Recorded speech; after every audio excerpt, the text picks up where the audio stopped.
still chronicling our journey here in Doha, Qatar, which is the host country for the 2022 FIFA World Cup. On today's edition of our diaries, we are speaking to some Ghanaians who are in Qatar, working in Qatar, and also how they live and their expectations back home, how they get their news in terms of what's happening in our country, and whether or not they have expectations of coming back to Ghana to help and build our country. I'm speaking to Mr. Nano before we went on the break. So what thing have you noticed here that you wish could be replicated in Ghana? Yes, thank you very much. Like I was saying, this country has so many systems in place that helps them to regulate activities of all the citizens. One of the things that I have noticed, for instance, is the residence permit system, which I believe is equivalent to our Ghana card. Yeah. Yes. The resident permit of Qatar, that QID, without that, you can do nothing in this country. Really? Yes. Everything you want to do, where's your Qatar ID? Anything. And like Ghana, I hear we want to do. Everything concerning you as an individual is linked to the Qatar ID. No. Your car registration number is linked. Your bank account is linked. And in fact, virtually everything is linked to this Qatar ID. So it's a system that, for instance, if they want any information about you, once the Qatar ID is given, they know Mr. Drew. Yeah. You are so and so old. This is where you work. This is where you keep your money. This is where you do things. These are the cars registered in your name. So, for instance, if I'm traveling and I'm overspeeding, and any speed camera gets me because I have oversped. Yeah. Obviously, take yourself 5-10 minutes. You get a message. Wow. That's it. You get your ticket. You get your ticket. 500. Wow. 500. Yeah. That's more than $100. Yeah. 500. Yeah. So it's about $140. Yes. Wow. Yes.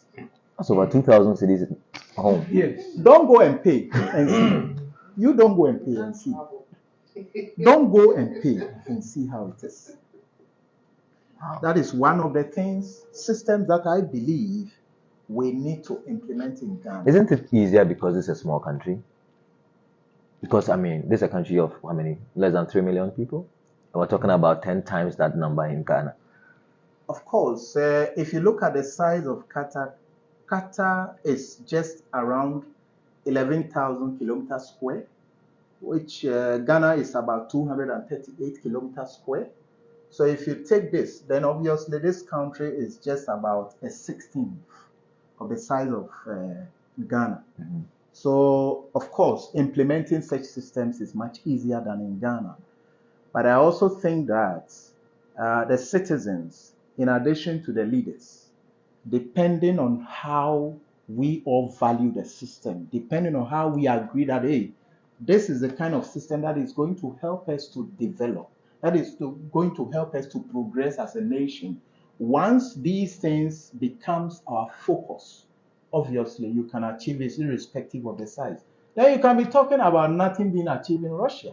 True. Because Russia is the biggest country in the world. Or China. Or China, which has over 1.4 billion population. Right. Or, of course, India, our next door neighbor, who is just around 1.2 billion as well. Right. So, for me, size of the country, it's about the way things are structured. Okay. That will obviously result in the kind of progress or development that we need. So we as Ghanaians here, if we really want our country to develop, whatever we have here, we can only suggest to our leaders. Should they implement, it's going to help us. Okay. We have a lot of them visiting here in and out, almost every now and then. That's true. As we speak, I think you are very much aware that our sports minister is here. Yeah, the president was here for the President first game. was here. We went to actually welcome him. Yeah. So if these systems that we have in this country, we really want to get things going, we can equally find our own ways of. But the structure of the economy and also the general populace is where the problem is. Ghana, everybody knows somebody. Yeah. The moment he has a problem, you call the big man. Big man.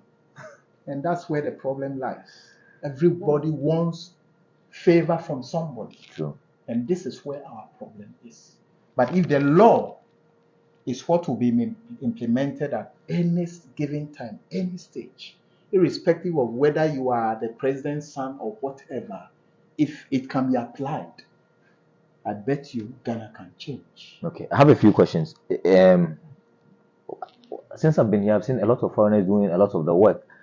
I haven't seen any proper Qatari. Maybe it's just because I'm very new here. Is it true that the real Qataris don't work? Is it true? That is not true. Okay. It's not true. At my workplace, I have quite a number of them working with us. Okay. Yeah. So it's not true that Qataris don't work. Okay. Yeah.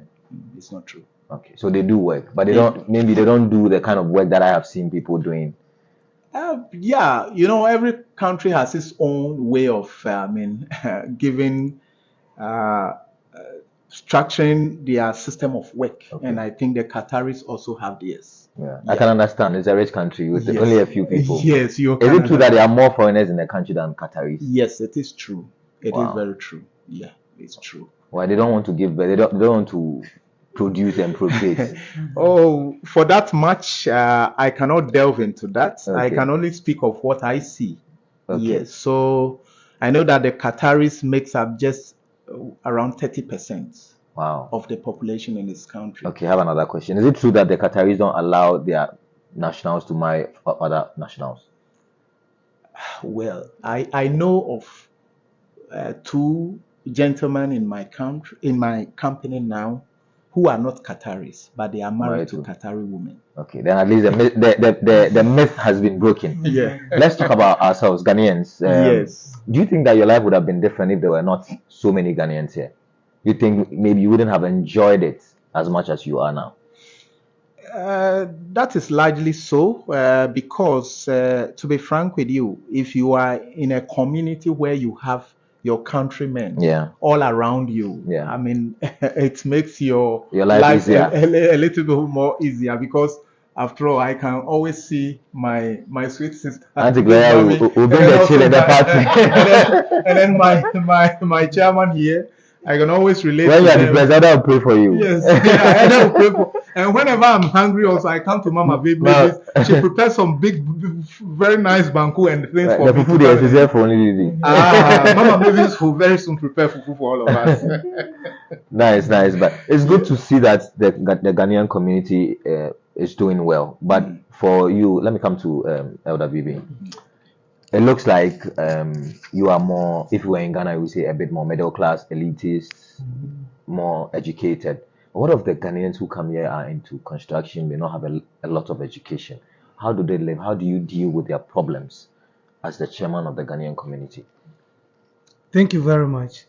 This is one of our major mandates. And most of the issues that we deal with or we tackle has to do with their welfare. Yes, their issues at the workplace, their remuneration, their accommodation, their meals, their documents, and so on and so forth. Yeah, I think most of the problems that as association leaders we handle has to do with their welfare. And we thank God that now we have the embassy here in Qatar. So we liaise a lot with the embassy, mostly with the consular officer. Any issue that comes up concerning any of our members, once it comes to us, we immediately inform the consulate, because they have the major power to enter every place. Even though we have an access, our access is limited. Okay. And what the Supreme Committee, we'll come to that later, what the Supreme Committee has done is they have taken one or two of our members and then trained them into how to resolve some of these labor and welfare issues. Okay. So as and when they come up, we immediately refer the issues to our rep who has been trained, and then he will quickly move into that. If he gets to a point where he's having any difficulty, then he will quickly run to the embassy, Right. and then seek their support. Once the embassy comes in, then that's it. Definitely to be resolved. Unless the issue has to do with prohibited, let's say, items. Like if you deal with drugs, Okay. if you go into womanizing, Okay. which is something prohibited in this country. Okay, if you go into alcoholism, there's a way of having access to alcohol. Yes. There is a center where people can access it, but then you have to register again with your. Register before you take alcohol. I'm telling you, you have to register with your Qatar ID, just as he mentioned. Just to have alcohol. Yes, Yes. and even with that, you have a quota. Can I come Yes, in yes, here? yes. The alcohol, before you are allowed, of course, you need to go to the hospital. The doctor need to, validate that indeed your system can Are you take the alcohol. serious? Yes. Before they will give you the license, you can get it from the hospital. To buy, not to sell. Not to buy. To buy, you We can't are sell. talking, you cannot You sell. can't sell. You're not allowed. You are not allowed to sell alcohol. Wow. Yeah. So that is the extent that their policies and their rules regulations do work in this country. So those are the offenses that when you, as a Ghanaian, you fall in. They fall in, and then we go into, So some of them we are able to get the people out of them. Some of them they may prosecute them to court. We go in and then have a lawyer for them, and then get them out. Okay. But if the issue has to do with some of the things that I've just mentioned, drug, Womanizing, alcoholism without license, then I'm sorry, you can't help. we cannot help. Okay. I'm sorry, we cannot help. Have you had any of those situations? Oh yes. Recently, one guy was deported. What happened was the security authorities did a random raid. Let me call it raid. Maybe they had a tip off. Yeah. So they went to the community and started searching room to room, and they found three people, two gentlemen and a lady. The lady was a Kenyan lady. Now, if I were the host, the lady and the other man, they came to visit me. So they asked, who is the owner of this room? Mm-hmm. Then I own up. What about these two gentlemen? Oh, they came for a visit. How do they relate? Mm-hmm. The man and the girl, how did they relate? Mm-hmm. They realized that there is no link. It was just a girlfriend. So they picked all three to the police station, and then eventually the one who owned the place, Mm-hmm. managed to free him after paying some fine. Why the fine? Because he has hosted illegal people. Mm. Now the lady and this gentleman. Are they illegal because they are boyfriend and girlfriend, or they are- Yes. Oh, okay. That makes it illegal. There should be, if I pick my wife's card, she bears my name. Okay. That should be the link. What if we are just friends? No. It shouldn't work. Even if you are just friends, it should be it shouldn't be the opposite sex. What? Do you get it? Yeah, it should be male to male and female to female. But the moment they see the opposite sex together, there should be some link, either through your ID card or a family member whom you have brought, but her visa or his visa is under your sponsorship. And that can easily be checked on a tab holding them at that place.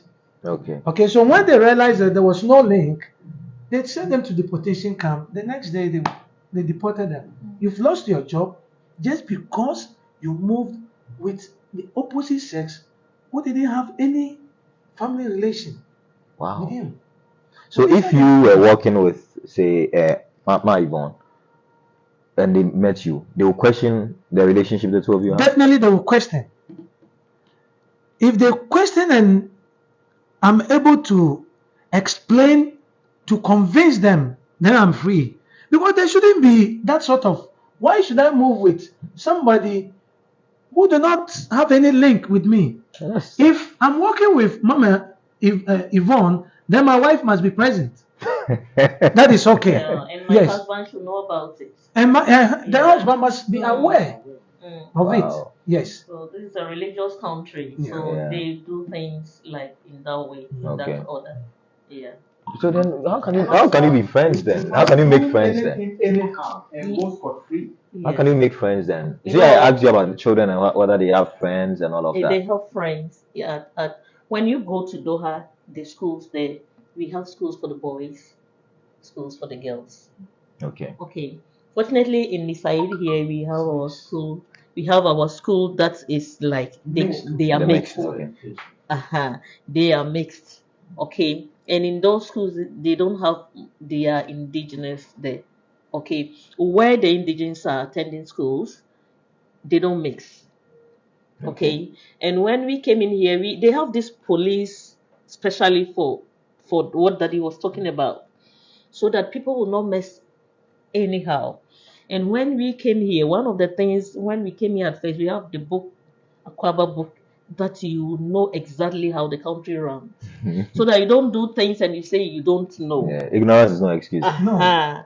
When you do it and you are caught, the law will take its course. They don't go with this is president, this one, this is minister, this one. They will just go with what the law is saying. So it is good that when you come here, you understand the system here. And when we are able to practice some of these things back home, it will help us. My husband went home recently. I think he said he was talking to someone, and my daughter is around 21, getting to 22. My husband was telling the person, my daughter is a virgin. And the person was like, how? And exactly here, children you can really, your children can grow and they will be who you want them. I see why you say it's good to raise children here. Yeah, it's very good to raise children here. Okay. Because they will not do what it's. Let's say if you take your child to the hospital, maybe he has something that goes with, maybe, excuse me to say, menstrual cycle, that he's not. The hospital, before they will even treat the child, the police are already aware. Really? Yes. Whether this child is pregnant or not, he will face it. If your child becomes pregnant without a husband in this country, you are off. Either they will deport the child back home, or the law will deal with the child. Let me explain. They will jail the child for getting pregnant. Yes, even though and at that I've visited the place before. At that jail, they have hospitals. They would take the child to the hospital for what do you call it, maternity? Yeah. That's a monthly sort of Antenatal. antenatal. They will take care of that from the hospital back to jail until such a time that she delivers. Up to the time that the fine, if it's 1 year, 2 years, is complete. Yeah, that is how it goes. We had one Filipino lady in our church. All of a sudden, she brought a lot of Filipinos into our church. You could see from all her activities that this lady is godly. Then all of a sudden she told us that the only son left back home in Philippines is disturbing the grandma so much, so she wants to go. In fact, we didn't understand. Someone who has come here to look for a job. Then we had a hint that she was pregnant. So once we were trying to convince her, someone gave her some money, we added some, and then she went with the next available flight.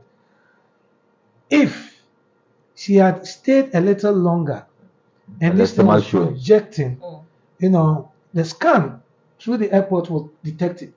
and that will prevent her from going. Going off, yeah. Wow. When she's not a married Yes. woman. Yeah. The moment they realize that you are married, you came here without any pregnancy, but the scanner has detected that there is something in your womb. Okay, so right from the very first month, when she detected that She had to leave. she has to quickly leave the country. Wow. Yeah, otherwise she was going to go through that traumatic experience. Wow. Yes. Anyway, so your association, you pay dues. Do you help people who have health issues?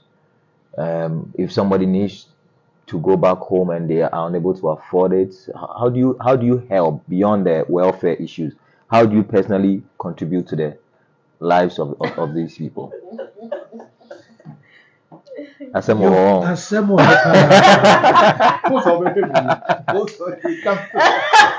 Honestly speaking, if this question had not come up, there was no way we were going to complete this session. Right. Thank you very much for this question. This is one of the major challenges that we go through as leaders of the association.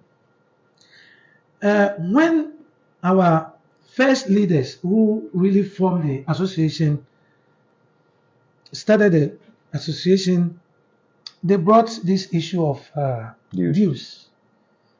And we had very few people to register and then pay. It became a very, very, very difficult tax. And how much? It was only 15 reals a month. So they couldn't make any headway until such a time that they left the scene. Most of them were having dual citizenship. Yeah, Ghanaian stroke UK. Yeah, almost all of them. Okay. So they wanted real Ghanaians with Ghanaian passport to take the leadership roles. Okay. Then we came over to take over the leadership roles. We have tried several times to get these dues running. It has been cost-90 work. But why can't they see why it is important? Well, they know, but about 90% of our people, they are in the construction work. Yeah. Maybe you will come to that, and the salary is very, very, very meager. It's nothing to write home about. We may talk about that. So what we did was we went into re-registration drive to get our people re-registered and then see how best we can generate some funds out of that. The manual sort of registration was something which was outmoded. That was what they started with. And it was not yielding any results. So we introduced this online forms registration. And less than a month, we managed to register about 2,000. So far, how many people have registered? Yeah, we are currently around 2,300. Okay. As we speak. Okay. So if everybody pays the 15 and that was just within a month or two. Meanwhile, when the association started about 2-3 years, we were not getting the numbers, not even up to 50. And now that we are getting the numbers, and the drive is still ongoing. We will very soon introduce the dues system, so that even if they pay 5 reals or 10 reals maximum, I don't want us to go that far. 5 maximum, then we can use it to start something. Because if I open my phone now, there are a lot of issues right on the phone. There are people requesting for money, where to sleep, and so on and so forth. So when that happens, what do you do? We thank God we have the embassy now. Okay. When it's we hit the rock or we hit the wall, we go to the embassy. We run to them. Have you had to use your personal money for some of this? A lot, almost every week, almost every day. Wow. Almost every week, almost every day, we have to dish out our personal money. And even during this World Cup tournament, our people who came from Ghana, as we speak, I'm still catering for some of them. Wow. But that is okay. That's normal. Yeah. No, it's when you are dealing with human beings, every human institution, some of these things will come up. But the question is, how can we sustain it if we don't have any proper financial base? Yeah. Yeah. So these are some of the things that we're going to discuss with the embassy, His Excellency Ambassador Nuruddin and his staff, so that going forward, if we can get some sponsorship. Already, HOC, Head of Chancery, Mrs. Eunice Bedu, she has started talking to some of these big companies. I know of Lulu's hypermarket. Yeah. She's had some discussions with them, and they are ready to sponsor Ghanaians in Qatar Association. Like when it comes to gathering 6th March, we want to organize some program. They are ready to come in, and any other activity that we want to embark on, like having fun with our sister countries like Senegal, Nigeria, whatever. Lulu are ready to fund it. We are yet to sit down, sign MOU, and then take it off from there. Okay. Yes. All right. So you're still watching our diaries from Doha, Qatar. We are in Masaid, where a lot of the Ghanaian, if you like, workers who work with the aluminium smelting company are based. They call themselves the pioneers of the association in Ghana and also the smelting industry in Doha, Qatar, or Masaid, Qatar. Would you say the Ghanaian workers from Morocco and the Ghanaian workers who came to start this smelting company are the bedrock of the Qatari aluminium company, or of the company that you work for? Yes, we are part of that. The Indian population outnumbers all the other nationals.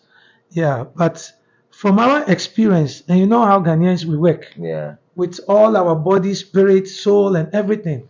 Yeah, so the company themselves can testify how Ghanaians have helped, to bring the company up to the level that we find it now. Okay. Yes.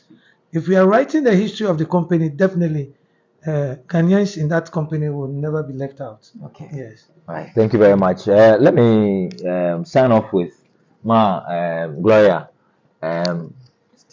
So, are Qataris very comfortable allowing foreigners to teach their children? I remember when I was in China, when I lived and schooled in China, it was very difficult for Ghanaians to be allowed to teach Chinese children. They had to usually lie that they were Americans and all of that. Is it easier for other nationals to allow Ghanaians to teach their children? Yes. Okay. Yes. They have a lot of confidence in your ability. Yes, because we have the British, we have the Ghanaians, we have the Nigerians. All the nationals are mixed up. Okay. And they are comfortable with it. Okay. Yeah. You say it pays well. Does it pay well? Yeah.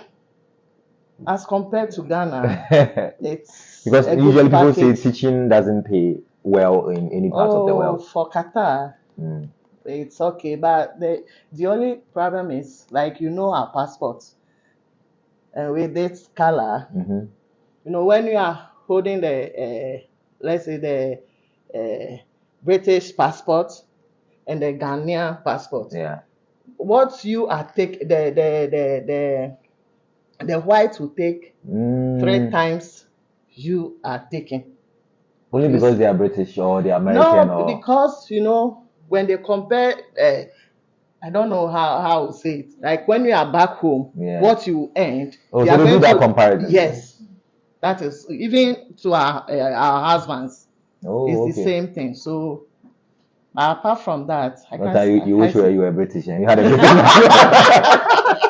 You wish you had a British passport. But they also wish they have a color. Which people? The white. Really? Yeah. Interesting. Yes. Okay. So, my boss said she wanted to ask something to it. I wanted to add a bit to the question you asked. We are in the teaching field, but the experience we are having, just as he's saying, is that if we are looking here, we have the teachers, then the teaching assistants. Okay. So most of us are at the teaching assistant section. Oh, okay. We are the TAs. Even though you have the qualification, just like he's saying, you may have qualification more than the teacher is having, but the scheme sometimes is something that they prefer the white. Okay, so they will use the white at the forefront. They Mm. will use us as the shadow. But you there get your money, so you are But we okay. get our money. Yeah. We get the money. Yeah. But how much do you care to share a range at least? How much? No. Don't Yeah. worry. You know what I will say is that when someone who is a TA The last at level. the last level, the salary he will get Mhm. is not less. I mean, now that the city is 1,000 riyal is about 3,000 Ghana. So I would say a TA who is at a very low level is getting at the end of the month, he's paid about 2,500 riyals. So that would be about like 8,000 there. Yeah. Ghana city. That's That the is least. a TA at the lowest level. Like those. Oh, then you have But money. Then you have money. we are not at the lowest level. Exactly. That's what I'm saying. You have money. Yeah, but like what she rightly said, we also need to look at the cost of living. Yes. Of course. Yes. I think it's an expensive country. Of course. How to buy This data place- for This $20 place today? is quite expensive Yes, it in is. terms of cost of accommodation. Food is a bit reasonable, but accommodation is quite high. Fuel is also, manageable. Yeah, I think fuel is But manageable. education, one of the most expensive you can ever find. But you get it as part of your package. Yes. Well, fortunately for us, but there are many of our compatriots in this country Yeah. who do not have. I remember you asked a question about most of our, other Ghanaians who work in the construction field. Unfortunately, for most of them, the salaries are nothing to write home about. And as an association, we are also trying to find ways of trying to help them. Okay. Not too long ago, we signed an agreement with one educational institution called the Al Mutamis Educational Center, who were ready to offer, courses, short courses for our people who are ready. In fact, the payment terms are very flexible, Okay. so that they can upgrade themselves. And the courses that they have designed are, courses that are marketable in Qatar. Okay. So we have actually put in place this for most of our guys who came with low levels of education to also Upgrade. come up. I think that's a good initiative. So these are some of the things that as an association executives we are trying to do to help our people. Okay. Yeah. That's Quite fine. recently, Icon Training Center. Yes. Icon Training Center. That was last week Friday, not yesterday, but the previous one. That was on the 18th. Yeah, they were at one church, Ebenezer Interdenominational, where we attend. Yeah.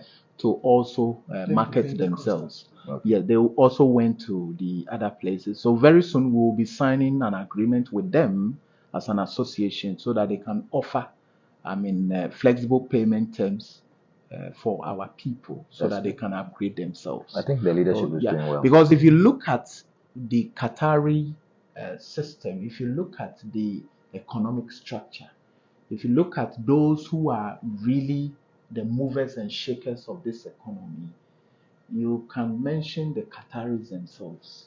After that, you can see the Sudanese. Sudanese? Of course. Is it because of their oil? Sudan has a lot of roots here. Oh, okay. Yes, we have a lot of them in very influential positions. We also have the Egyptians, of course. The Arabic connection is there with the Egyptians until when they had this blockade. Of course, with Egypt being one of the 4 countries that were having problems with Qatar. Until then, Egypt was actually very, very influential because you have quite a lot of their manpower resources in very influential positions. And then when you come, of course, the Indians. Yeah. Indian population in this country is about 38%. Yeah, From the last census that we had, 38%. Wow. India, they alone. So they outnumber the indigenes themselves. We have a large Filipino population as well as Nepalese, and of course the Arab connection with Pakistan and the rest. Yeah. So we as Ghanaians, we also need to bring ourselves up Okay. and be able to fit into the system, to be able to play a part in such a way that our people will be in very influential positions. And that's one of the key mandates of the association, as my chairman mentioned a short while ago. Okay. Yeah. Thank you very much. I think we'll wrap up with one question each. I'll start with Elder about church activities Right. in Nasaid or Qatar. It's not all the association members who are Christians, are they? How is the church activities? How do they respond to church activities? Thank you very much. Actually, it was one of my expectations when I was leaving Ghana, to project Christ. It was something which was a bit difficult, listening to what people say in the Arab world. Yeah. But thank God when we came, we realized that there was a church, the Roman Catholic and the Anglican, they were given the power to register all other churches. Yeah. So as we speak, to the extent that my church, Church of Pentecost, is already here, we have this EIC church that we started with, and after which some of us managed to bring, God help us to bring the Church of Pentecost. There are other churches that we have a lot of Ghanaians also, but majority of them are still not churching. They are sitting at home, and what we do is we embark on evangelism drive. Okay. We walk to them, to the camps, and even just yesterday, we did what we call World Cup Convention, something which has not been done before. We took advantage of the current World Cup which is going on here, and then we started campaigning for a World Cup Convention where people coming in from all walks of life will realize that we have church here, Pentecost, EIC, and so on, so that as they come, we will project Christ to them, and then we all fellowship, and then build up our spiritual life. So how many people do you have in your church? Currently, Pentecost, we have about 500 plus. Okay. Yes. EIC, how many? Currently, we number, I think, around 350, if I'm not mistaken. Yeah, Okay. because we've been having some members moving out and coming in. Yeah. Right. Okay. That is true, because even on the average, every Friday, we get about 300 because of the shifting system. Yeah. People, we all run shifts, and then on a particular Friday, you may get ABC guys to come. Yeah. The others will be on duty. Yeah, So on. I So get that's how it goes. Okay. Yes. Right. So we are still on the campaign drive. So tell them that there are churches here. Pentecost is here. EIC is here. Redeem is here. And other Christian church. Peace Church is here. One good thing is the government has built a religious complex Okay. for all Christian church. Apart from Muslim, all other churches, they have a particular center. But the place is already full. Christians, we want to project Christ wherever we go. So Pentecost, for instance, we didn't get slot there. Okay. But some Qataris help us to get their villas, and that is where we worship. Okay. Yeah. And there are so many other Christian organizations who couldn't get a slot in the religious complex. Okay. So most of them are fellowshipping in Qatari residents that we are renting. That's good to know. I mean, let me wrap up my conversations with Magloria and my Yvonne. I was particular about the food. I mean, do you get Ghanaian ingredients to cook? Yeah, I think that we have, because this place, they get their things from India, and India, it looks like they are just like Africans. Yeah. So they have their plantain, when you cook, we use it for ampisi. Oh my God. It's nice, eh? It's very nice. Like our PIM, their own one. We have it, it's very nice.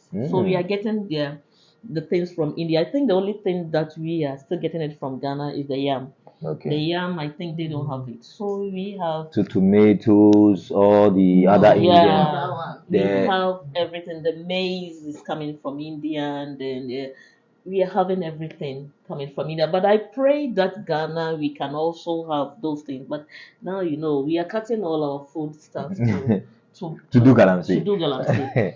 So we don't even on the ground we don't have it, but Yeah. we are getting all the food from.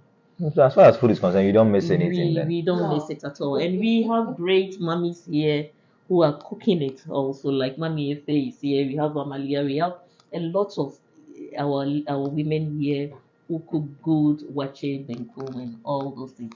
I recently heard there is a first Ghanaian restaurant in Doha, but we have the rest the food. I mean, those who are cooking the real food since we came here, they are all in the side. They are all here. So if anyone is looking for food like Ghanaian food to eat, they should look to Miss Said. We have the mummies here who does.